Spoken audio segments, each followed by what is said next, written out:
নমস্কার বন্ধুরা, আমার বাঙালি হেসেলে সবাইকে স্বাগত। আজ আমি দেখাবো দেশি রুই সুন্দরী। প্রথমে 4 পিস মাছ নিয়ে নেব, একটু নুন হলুদ মাখিয়ে রেখে দেবো। তারপরে কড়াইতে তেল বসিয়ে দেবো। তেলটা গরম হয়ে গেলে একে একে মাছ দিয়ে ভেজে নেব। লালচে করে ভাজবো, ভেজে মাছটা তুলে নেব। তারপরে ওই তেলেতেই গোটা গরম মশলা কিছু ফোড়ন দিয়ে দেবো।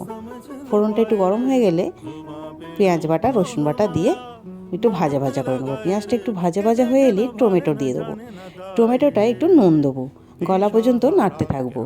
ব্যাস, একটু আদা বাটা, নুন হলুদ লঙ্কা গুঁড়ো দিয়ে দেবো, একটু জিরের গুঁড়ো আর ফ্যাটানো টক দই দিয়ে ভালো করে কষিয়ে জল দিয়ে দেবো। একটু ফুটে এলেই মাছটা দিয়ে দেবো।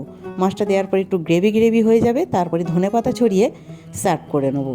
হয়ে গেল রুই সুন্দরী।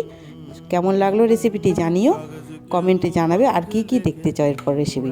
আশা করছি ভালো থাকবে, সবাই ভালো থাকবে।